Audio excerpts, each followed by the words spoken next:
We're joined by an absolute legend of a hockey player. He's been around. He's an absolute suitcase. 21, 22 KIJHL champion, and then an MHL legend, and then also returning back to play for the Quesnel River Rush as the captain. Please welcome number 81, I think. Hopefully still number 81, Bennett Kuhnlein. No, Joey, I switched 13. You know my Calgary Flames fandom. That's actually awesome. Yeah. No, I like it. I love to hear that. My favorite player growing up, for sure. Yeah. I wasn't quite sure. I just remember you rocking 81 when we were throwing the gloves. So 81 and 88 the last 2 years in the Maritime League. Okay. Yeah, we were talking about that. I've not too many people get a chance to go out there, so we were hoping to get your take on that, but we'll get into it a little bit. Yes, how are you enjoying Quesnel? How's Quesnel? Dude, man, I love it. Like our local support here is insane. Like, I mean, I told these guys just before, but I mean, we had close to 900, I think over 900 at our home opener, and 700 the game right after that. And yeah, like just the local support that we have. Like, I mean, we went out of the rink today and we had kids on a school bus yelling at us like that were River Rush players. Cool. Like they know they're super like hockey stoked here. It's awesome. That's sick, man. I'm glad to hear that you guys are getting the local support, because I know up there it's like hockey's like a lot of it's involved in a lot of people's lifestyles, so it's huge for their lives. Yeah, us in Williams Lake, man. Like, yeah, Williams Lake is doing really well too. I mean, I don't know if you guys have seen their room and how much money they've poured into that organization, but yeah, it's the Caribou, like they just love their hockey. Like, yeah. I mean, Quesnel got their junior A team stripped from them a couple of years ago, or what is it, almost 15 years ago, maybe? Yeah, it's been a while. I was gonna say, a long time. KIJHL team, yeah. But yeah, I was just wondering how it went this weekend. Like, I think we talked about some of the scores, Owen, but I wanted to hear kind of like what it was like to play. Yeah, I didn't play. I'm hurt right now. No way. Oh, I didn't get it. Last XE game hurt my shoulder. But it sucks. Yeah. No, we're young. We have a really young decor, and we're still bringing pieces in. That's kind of what's happening, and you know, like we did the same. Like my team last year in the Maritime League did the same thing. We're new team where we moved from a struggling organization, and it just takes time. You got to bring pieces in. There's so many things going on behind the scenes that us players don't even know about. Yeah, exactly. They're running and figuring out, and then I was gonna say in Revy, there's always guys coming that you don't know about. So it's the revolving door. Exactly, it is the revolving door a little bit, where guys are constantly getting cycled out. So I know what you mean. Yeah, for sure. 16-year-old year was just crazy because that was our COVID year. Like where I was everywhere and anywhere that year, trying out for every BCHL team on the coast, and then just our major midget tryouts where did you guys do like the top 40? Where you guys had like a top 40 camp that year for major midget? Like, was that during COVID? So, what's that? What did you guys do? I mean, I was already playing for the Elson, so. COVID year. So that was the year. That was your Smitty. That was the year Smitty came to play for you guys. Yeah. Yeah. So what happened that year was at least in Fraser Valley, we already had kind of our team pretty much picked, and any bubble guys were just there as well. So we had a bit of an inflated roster, but it wasn't like we didn't have 40 guys. We had what's a normal midget roster, like 22, 23? Yeah, 4 lines, 7D. Yeah, I was going to say we probably had 26, 27 guys floating around in our bubble. Just because we're not going to cut guys, right? Like we didn't want to send them back to minor hockey where they wouldn't be playing anything. Yeah. So we held on to them, a lot of the guys. And yeah, we didn't have 40. We cut down. We might have had like a top 30 camp, and then some guys just didn't want to stay because they were scared of COVID or whatever. And we only ended up playing 9 games that year, so it wasn't anything like important. But yeah. We had like we had a top 40. Like they took like the top 40 kids from the Okanagan. So I think I played zone that year, the first year, and then we got shut down like right during playoffs. Or sorry, we got eliminated. Kamloops eliminated us, and then I went up and played with the minors, with the minor midgets, and then we played we played Fraser Valley the first round. Yeah. And we wiped them 2-0. And then the Thursday before we started playing, I think we were going to play Valley. Is that the Giants? Yeah. Yeah. Yeah. We were supposed to play them, shut down. So no hockey for whatever, 4 or 5 months, like finding ice anywhere. The OTR in West Kelowna driving from Vernon. And then that year was just insane for me. Like, so even before, I don't know, my timeline's a little messed up, but I went out to Chilliwack because the year in North Zone, I got a call from a scout from the Buccaneers in Nanaimo, and he's like, come to our camp. So I was like, okay, I'll go to their camp as a 16-year-old. Halfway through the summer, I text the guy, hey, where's the camp? And he goes, oh, I'm actually in Chilliwack now. Come to Chilliwack when they started. So that was the first year they started. Wow. Okay. I went, tried out for the Jets, made the Jets as a 16-year-old, but the problem was they already had 2 16-year-olds that were signed. So they were trying to get me into Chilliwack minor hockey and AP me up the whole year so that I could play. And then, so that didn't work out. So I went home, tried out for major midget in the top 40, was one of the last cuts in that thing. Yeah. And then went down to North Zone for the second year, went to our North Zone tryouts, and then had a good camp at North Zone, and RP saw me at the North Zone tryout and invited me to Rev, and then went to Rev for I think we started really late. We started in like October, like halfway through October. Really? Late because they didn't know about fans or right. You mean game? Like, is that when you started playing games, or that's when we started camp in like halfway through October? Wow. Okay. So we I played. guess it was a different time, man, because everyone was so worried about what was going on. It was insane. And then so we're in our bubble in Rev, and then it was almost a blessing in disguise. So I played two exhibition games for them, one in Kamloops, one in Sicamous, and then right before our regular season started, the AJ and the Dub shut down right away. Okay. So those guys came back, and we were the only league running then. So Ryan had probably 8 guys coming in the next day, and then he brought me in for the 3:30 video, and he was like, "Yeah, it's time. Come in for video, and it's not really video. 4 o'clock, and pack your bag before you come." Yeah. And so then I got sent back to North Zone, which that year for me was super hard for hockey. Like, just I don't think you're alone in that boat, man. I think it was hard for a lot of guys. Like, how many guys quit that year?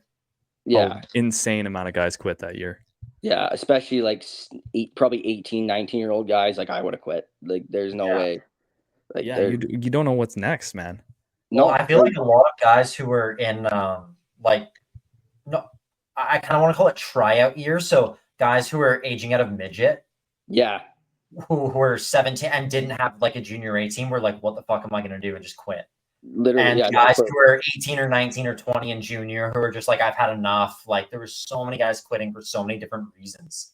But like, remember how bad the start of that year was too, Joey? Like the next year, like our year, like how like we were like, it was just terrible. I forgot. You know what I forgot about? How actually bad it is was? that we came back and we were only allowed half capacity. We were like 25% at the start. Yeah, it was insane. And then there was a scare. We got shut down again. Yeah. There was a scare in January where it was like in Revelstoke there was the most amount of cases in BC in like the condensed area because ski hill, right? Everyone's going out and doing shit. Everyone's drinking. But yeah, everyone was bugging because we thought we were going to get shut down again for another 2 weeks because the COVID was just going rampant in Revy. And then we got told not to test. Remember Yeah, that? yeah, that's pretty much what happened. We were just like, you can't test positive if you don't get tested. Yeah, True. remember we got like I think we had a double header with like Summerland or something that weekend, Yeah. and we were in the Legion, which we could do the whole pod on the Legion. Yeah, so quick Oh, backstory is we used to Yeah. work out. We didn't have a gym because the gyms were closed. well, they So were we supposed. Remember, they were gonna build the gym in the because you guys had like the nice gym. Like last we year, got you guys yeah, went in the we had industrial a gym park. built. But It finally remember, got built. they were supposed to build it in the yoga. Remember where we did yoga? They were supposed to build it in there. Yeah, but they never did. No, they They never did. so we did they used to rent out the top floor of like the local Canadian Legion. You know what that is on? Like it's like a little rental gym. We had And foldable squat racks out of there. Like yeah. George had his playground in there. Yeah, and so we were doing every workout known to man in there. It was How cold it was. yeah, because we'd go up and there was a cold way. I remember it was like minus George 20 opened the window. outside, no heat. So it was just And then freezing and George would open the window, and yeah. I mean, it snowed 30 centimeters the night before in Rev, and then we're in the Legion when it was Yeah, it was pretty. you know, like the Udis, guys working out in Udis. Yeah, you Like, had to wear like a sweater over top because if you didn't, you got too cold. Yeah, it was freezing. It was That's bad, great. man. They got a stick gym now though. Yeah, we built so they bought like a unit in the industrial park right the by the industrial boxing park. gym. Yeah, right by the boxing gym, and we built they got like a custom floor mat and with a big Revy logo in the middle and lots of racks and stuff. It's pretty sweet now, actually. Remember the boxing gym? The boxing gym was the best in Rev. I remember who went with Luke that one day. Do you remember? Yeah, I don't know, but Luke can beat the wheels off some kids, man. Luke, who was it? It wasn't Gallo because they're best buddies. It was Luke and someone else, and they were teeing off on each other. Was it Ronan? It was Pusher. Yeah, it was 100%. I think it was Ronan. And they were like teeing off on each other, swinging at each other, man. Yeah, that guy was a nut job too. He's in the NLL now, dude. No, not Pusher. I know Pusher's a nut job. I mean the boxing coach. Oh, AJ. Yeah, AJ was crazy. Yeah. Well, like Greeno today was telling me, or the other day, boxing gym. Remember when he'd like lay us on our stomach and we'd hit each other in the stomach with the boxing glove? Yeah.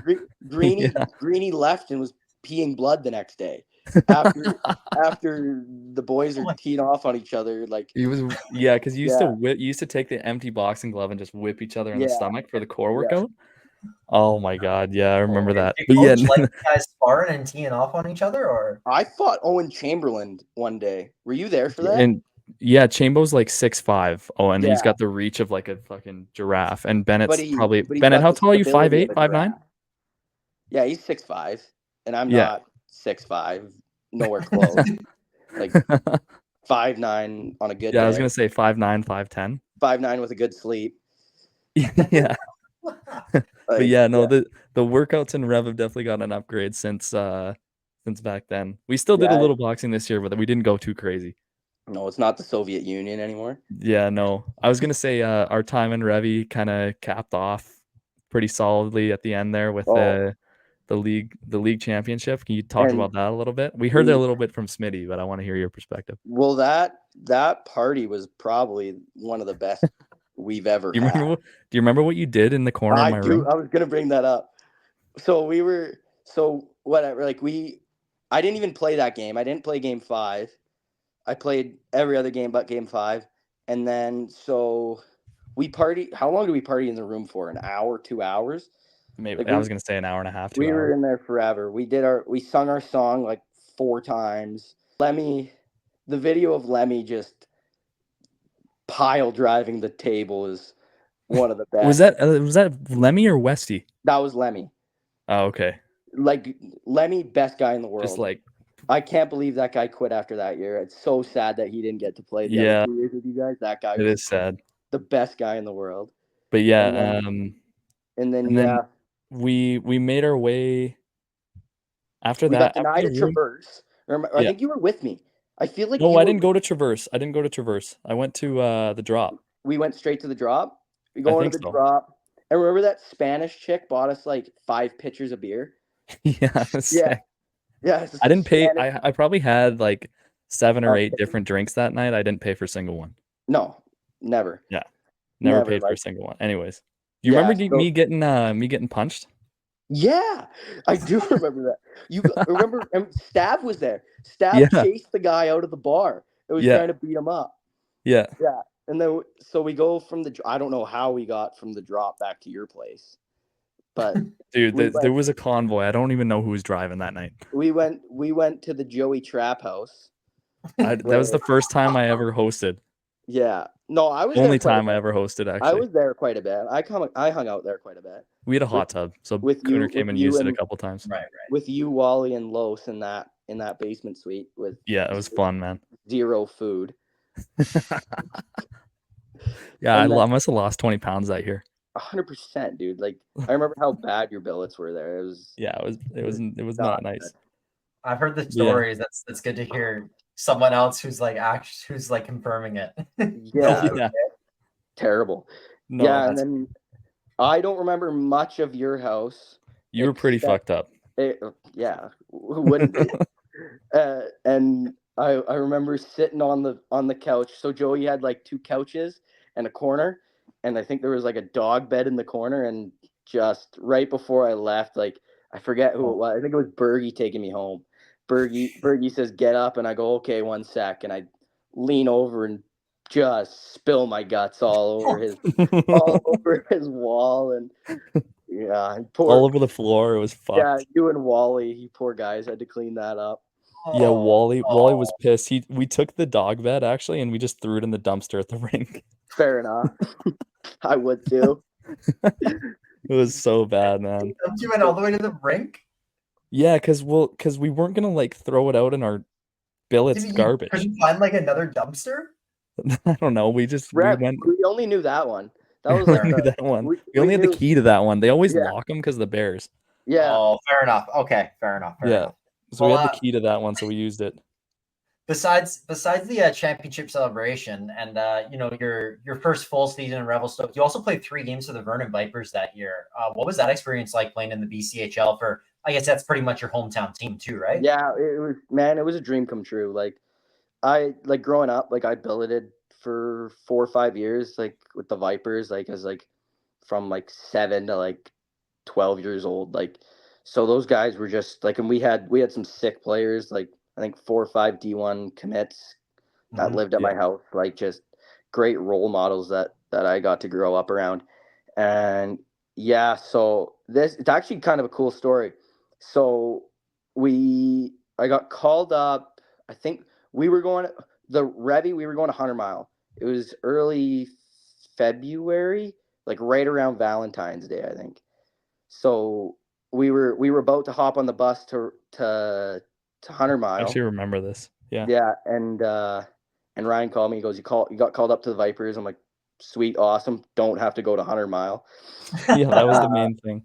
Just the worst. That's such a tough drive from Revelstoke too. Like, just it was terrible. How windy it is.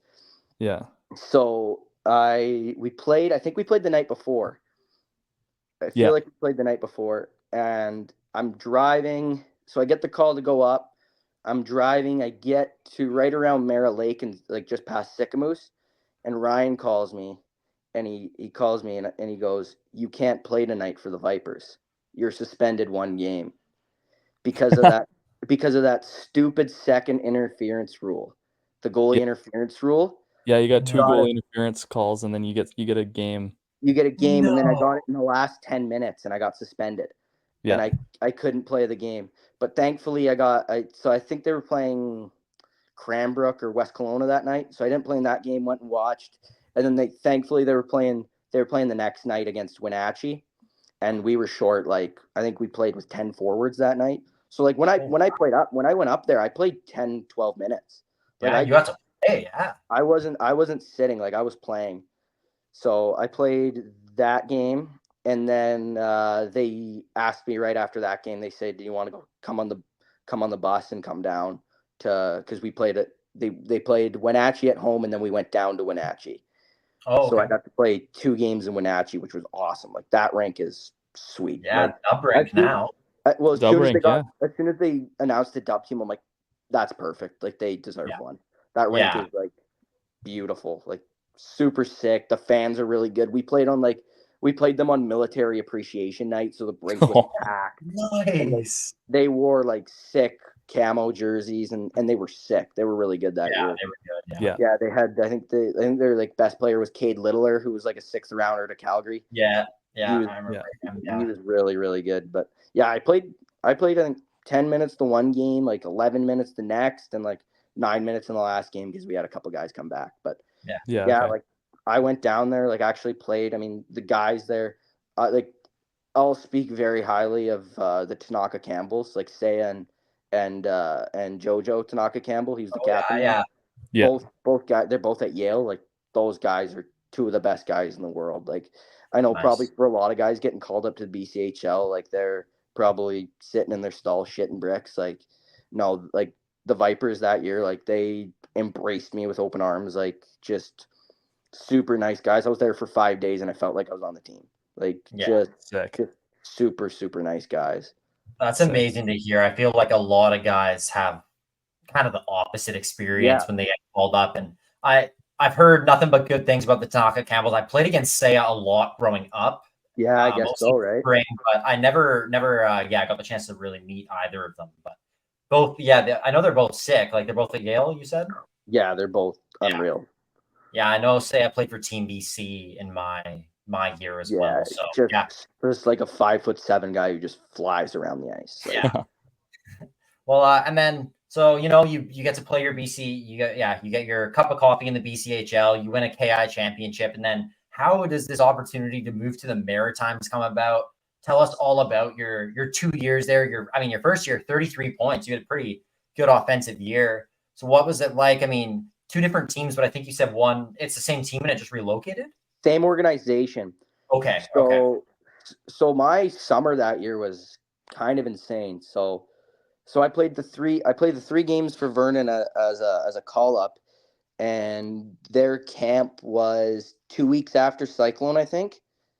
So I go in. I mean, we were all banged. Like you remember how hurt we all were after. Yeah, I remember everyone our run was hard. Like yeah, it was a grind. It was a grind. Like you remember how we got whacked in Cyclone. Like it was super hard. So I go into Vernon. Like I was good in Vernon's camp. Like I was decent in Vernon's camp, but I was like a point per game. But cut me right out of spring camp after playing 3 games. Wow. Which was kind of blindsided, but like you shouldn't expect anything. But I mean, not trying to sound like I don't know, but like that I deserved it. But I thought maybe I'd get a main camp sniff with Vernon, but nothing. And then I was like looking around, and I had a decent offensive year in Rev. Like I was okay. I was like a 0.7 point per game or something with Rev. You actually had. I was gonna say you actually put up a decent amount of points compared to a lot of guys on our team because in Rev you don't put up a shit ton of points, right? No, it's and hard. You were an underage guy as well, so yeah, it was tough system to put up points in, and especially like. I mean, you can play first line one day in Rev and be out of the lineup for 2 weeks the next day, right? Yeah, exactly. Like you don't know, Especially as an underage guy, you got to battle. Yeah, especially doing school and everything too. Like doing high school there as well. So practice at 11:30 was tough for high school.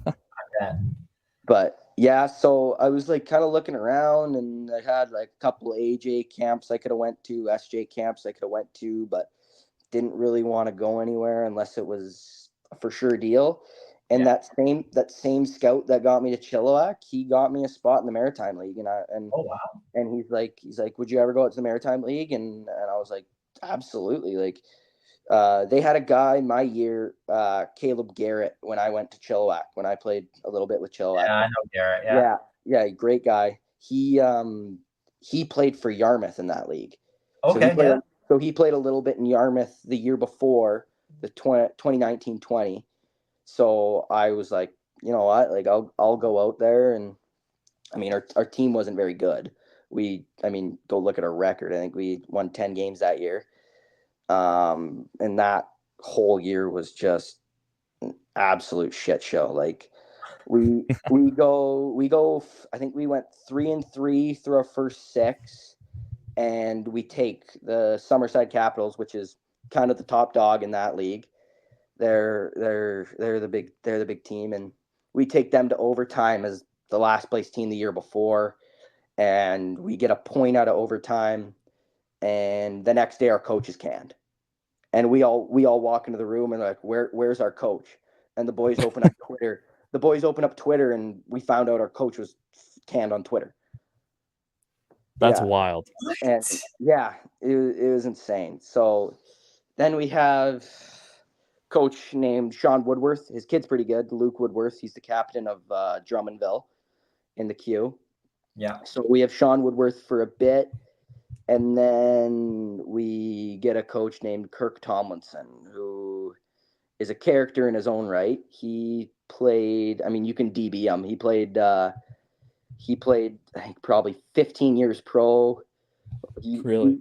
He used to tell us he was the last guy to score 40 and have like 300 PIMs in the coast. Like, just like this guy was a clown, like a cartoon, like just no knees, like no shoulders, like skin and bones. Came into the rink and like just didn't. He was a Bantam coach. He was a great guy, like best guy in the world to talk to, but just not a great coach, and Didn't really know what he was doing, or like came up from Bantam and started coaching a junior A team. oh, started coding in junior. Okay. And then just kind of 36 goals, 37 assists, 73 points in 57 games, 385 PIMs. Yeah, for the Nashville Knights in the East Coast. Yeah, he said he used to take warm-ups in a cowboy hat. In Nashville. He played a game in the show. Yeah, one, I think, for Minnesota. Yeah. Yeah. So, yeah, we played that year. Like, we were good. Like, we had, I mean, we got a 16-year-old at Christmas my year there he's, I think, almost a point per game now in the Q. Cohen Miller. He left midget at Christmas and won the scoring title. Wow. In major midget. That's crazy. Like 16-year-old, like sick kid, like kind of oblivious to everything. Like one day he comes up to me and he goes, "Who's Lake Superior State?" I'm like, "The D1 team?" He's like, "Yeah, they just called me." I'm like, oh. I'm like, can they call me? Like, I don't know. Can you send my number over if you're not going? And it was a tough year, but I mean, guys on that team, like we always said, like if our chemistry in the room could go on the ice, like we would have won the Centennial Cup that year.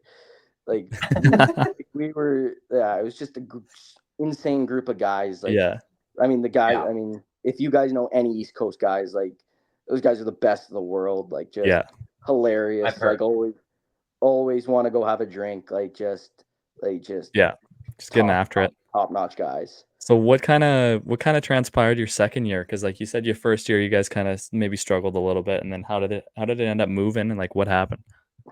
Well, I fired Kirk, which was the most insane thing. So one day I was working on the golf course, like raking a bunker, and I'm just scrolling through Facebook, and it says your team is moved, or like we were South Shore Lumberjacks. South Shore Lumberjacks have moved to Bucktouche, New Brunswick, and I'm like, okay, thanks for the heads up. And Twitter seems to be your main source of news here when you're going out there. Team, I mean, you think they'd send an email. So I call Kirk and I'm like, "Hey Kirk, did you just see that the team moved?" And he's like, "No, what are you talking about?" And I'm like, he's like, "I'll call you back." Haven't spoken to him since. Still waiting for the call back. Like, yeah, just kind of. It just seems like a fucking circus, man. It was, the first year was a circus. It was crazy. And then what was the experience in West Kent like? West Kent was the best. Like, I mean, same owner, but he wanted to move that team up there since the moment he bought it. They had a rink. They had a rink that was ready to go, but it was a tough deal to get because there's a team on the island. There's a team on PEI, and they were playing in the New Brunswick. So in that league we have there's the Nova Scotia division and the New Brunswick division. So PEI or Summerside, which is on the left side of PEI, closer to New Brunswick, was playing on that in that circuit, and the teams were a little bit weaker in that division. So I mean, you had like Campbellton. I think it was Campbellton, Miramichi, Grand Falls were kind of like bottom feeders, and then you have Edmundston. Like I mean, Owen, look up Edmundston's rink. Like that is a QMJHL rink. It is the sickest rink I've ever played in. It's Really? They sell two. It's a town of probably about 5,000 people, and they sell 2,000 tickets a night, and they love that hockey team. It is beautiful. Sick.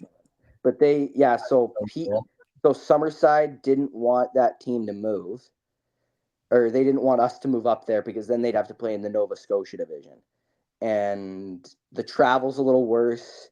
And there's a team in Yarmouth, Nova Scotia, it's where Ryan Graves is from. It's on the bottom tip of Nova Scotia, and the guys over there say it's like the end of the world. Like it's a nothing town that you drive to for like 5 hours, probably from Summerside. But And just just the middle of nowhere. It's kind of like PG up in north. Oh yeah, 100% direct. Dude, I'm looking at this rink. This is forget a Q rink. This is like an AHL rink. Like, well, I guess it'd probably be good on their standards. Like this is insane. It's a sick barn, and they're for anyone who wants to check it out, the Jean Daigle Center. Yeah, the Jean Dague, Centre Jean Dague is what it is in French. But there we go. Yeah. So, but yeah, I mean, West Kent was a great spot. I mean, they put the money into it that they needed to, and like that. I think the league gets a pretty it gets a lower rep, but the thing is you have a lot of skill on the top end because out there, like 17, 18, 19-year-old guys that don't leave. Like if guys want to go play D1, they'll leave. They'll go to Sask, they'll go to Alberta, they'll go to BC. Mm-hmm. But the guys who want to make the Q, that's where they play. So there's probably 20 guys in that league that year, 20, 25 guys who were up and down with the Q. Yeah. So yeah, wow. Yeah, and then so at the beginning of the year, Moncton cut their captain. We got Alexi Daniel, who was the captain of the Moncton Wildcats the year before. So he came and played for us, and we just kind of got off to a really good roll. Like we were really good, and then Christmas time rolled around, and we got 2 other guys from the Q. Matt McDonald came back from Blainville, and Kiefer Lyons was in Charlottetown a little bit. We got him in a trade from Campbellton in that league, but like we were unreal. Like we were super good, like pushing. We were top 20 in Canada all year on the CJHL rankings and everything. Like they run a really good program there now. The guys want to go there. Like that's good, man. They want to move guys onto NCAA is their goal. Yeah, that's good. Good. That's what. So how did that end? How did it end for you? We brought in so many guys that I kind of came down to like a third line role. Where we were kind of me, Pinkson, and Brandon Clark. We were all 19-year-olds and kind of got brought into that kind of checking role, which we needed. Like we bought into it to win. We wanted to win that year, like 100%. Like that was kind of our role. Like we played a lot of penalty kill and a lot of kind of eating minutes was kind of our job. Yeah. To let the other guys get the power plays and kind of put some pucks in the net. And then our playoff run was an absolute joke. Like we start playoffs, we play the Miramichi Timberwolves, who eventually went on to win. Like good on them, they won. We start the first period of the first game. We're up 3-0 in the first 10 minutes, and 10-minute mark comes on. We're in an offensive zone face-off in their zone. We win the puck, or they win the puck back, go D to D, and the D-man gives their winger a suicide pass. Like winger looking behind him, like textbook suicide pass. Our D-man steps down, clean hit. Like I'll take that till my deathbed. It's a clean hit.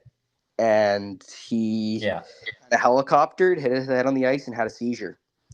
Oh my God. So we stopped the game and we're like, let's go. Like, I mean, we're winning. We have all the momentum. Like we're smoking them, and they're like, no, like we're traumatized. We don't want to play the game, which is fair. It's Like, understandable. Yeah, so jeez, man. we moved the game till whenever. I think it was the Wednesday. But the league hands our defenseman a 15-game suspension in playoffs. 15? 15. Yeah, like it's an Wow. unfortunate result, but you can't base it off the result, right? Off the result. It was all off the result. And the guy played that's game really 3. unfortunate. The guy played game 3. The guy who got hit? Played game 3 in that series. Yeah, Oh, man, okay. You shouldn't have gotten that's 15 games. We tried to rescind it. The league wouldn't rescind it. Like, Wow. then did that kind of just derail your That playoff? just Or killed you. it took. I mean, we won the first game and they went 4 straight. Like, just Yeah. kind of took the wind out of our sails. But I mean, to each their, like, they were a good team. They had of course. they got Valdor's captain at Christmas. Like, he came down and played for his hometown team. They got like 2 or 3 Q guys as well. Like, That's completely loaded up. Their goalie was an 890 goalie through the whole year, and then was a 940 goalie in playoffs. Like, it's like, how do we do? What do we do? We can't. I mean, So then, what influenced your decision to kind of move back, westbound? Quesnel, I mean, obviously a new franchise. Sorry. Junior hockey's back in Quesnel for the first time in years. Obviously, you mentioned the crazy fan base earlier. Brand new arena, new facilities. What is it that made you come to Quesnel and not go back to Revelstoke or go elsewhere? Or what led you to the decision? You did kind of get dished around too as well. So yeah, it was an interesting process. I wanted to go to Quesnel from the start. Revy didn't get the return they quite wanted for me from Quesnel. Yeah. So they traded me to Kimberley for the goalie for Ponto. For the goalie for the starter on Revy now. Yeah. So they traded me there. And then I was in Kimberley. I was committed to staying in Kimberley. And from the start, like, I have Cash Anderson is a really, really close buddy. Yeah, you were saying similar to me and Owen's relationship, where you've known him forever. Yeah, we grew up playing minor hockey together, and it was kind of like all summer we were talking like, oh, we'll go to Quesnel. Like, we want to go to Quesnel. And yeah, like a weekend being in Kimbo, Stu called me there and he's like, hey, like, the trade came across for Quesnel. Like, I know you're committed to come here or to play here, but I just wanted to call you, like, just in case you wanted that deal. And that originally I told him no. Like, I was like, I'm committed to Kimbo. Like, I want to play in Kimbo. And then I called my dad. I called Cash, and then I just decided on, like, I think Quesnel. Actually, I want to do it, right? I want to do it. Like, yeah. I mean, we have a chance. I mean, how often do you get? I'm lucky enough to do it twice, but how often do you get to be the first team in a new city, right? Absolutely. Like, to get the fans to, like, the way we did it in West Kent. Like, by the end of the year, our last playoff game, we had 1,400 people in the crowd. Yeah, that's nice. Like, and it's a smaller town than here. It was a town of 2,000 people. Like, we're gonna do it good here. I mean, the town is huge. I think we're the biggest municipality in the KI, other than Kelowna and Kamloops. Probably Kelowna, yeah. Kelowna and Kamloops. Like, yeah, we have the facility. Like, we have the best rink in the league, and I'll take that all day. Like, I mean, us and you were Nelson. Nelly. Nelly's rink is nice too. If you came here, you would say us. It's bigger. It's bigger than Nelson's rink. Okay. Yeah, like, just great crowd. Like, good. The organization's been great. Our owner, like, is giving us everything we need. He's super excited. I mean, their sponsorships we've got. Like, I think the day we were announced, the Indigenous band donated like $50,000 to our team. Like, that's wild. Wow. That's awesome. They love us. They love us here. It's amazing. That's awesome, man. In the community, yeah. So I don't have my thoughts here, Joey. So if you want to, I was just gonna say. So overall, pretty happy with the move and how things have worked out. Then. Yeah, I mean, the move, like, and these guys here, like, at the beginning of the summer, didn't want to come. So, like, why would we go to Quesnel? Blah blah blah. Yeah. I'm like, yeah, that's because I heard a lot of that. Like you guys played in front of 50 people in North Oak. Yeah. Like, It's I think it's a positive even that they moved out there just to bring hockey back to that town. It's huge. Austin Williams Lake will probably lead the league in attendance. Like I would. Yeah, I was gonna say because you guys have the bigger rinks. Like if Revy had a bigger rink, they would fill it up for sure. But you guys our have this fans are capacity. different though. Like we don't have the ski bum fans that kind of just go to get drunk. Like Yeah, we have hockey fans here. Like it's awesome. It might not be as loud as Revy, but like they're dialed. Like first they know game, what's going on. 3 ref you suck chants going on. Like like right away. Like just awesome support. Like that's awesome, man. Great. Well, I think we've been going for long enough here. 45. We've been going for like 45 minutes here, so it's really great interview, I think. Yeah, thank you. Thank you so much for your time, Bennett. Lots of crazy stories. You've had quite the interesting career. You've been everywhere. So thank you so much for giving us your time. And just really quick before I pass off to Joe, is there anything you got to tell us before you get off? Any big story or maybe something about Joey even? I don't know, just anything you got that you want to talk about before you hop off here. Just Joey was like the class clown our year. Oh yeah.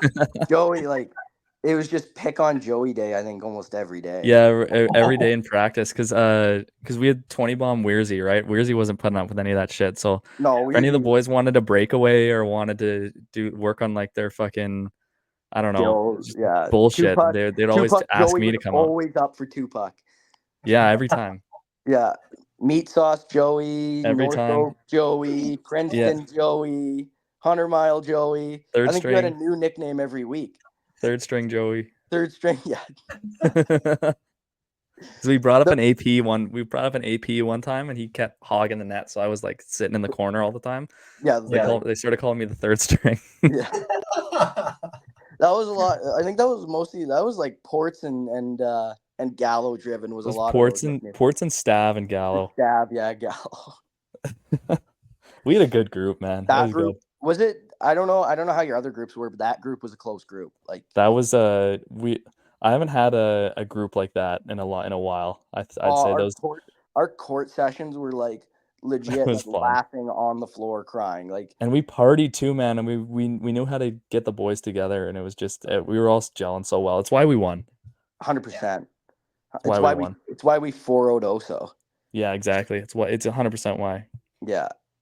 That and an amazing coaching staff as well. Yeah, that's true. Anything else here, Joey? I don't think so, man. I think it's good to wrap it up here. Thank you so much, Bennett, thanks man. For having me on. Really appreciate. We got to get you on again, man. It just went so super smooth here. So thanks for coming on, buddy. All right, guys. Thanks for having me.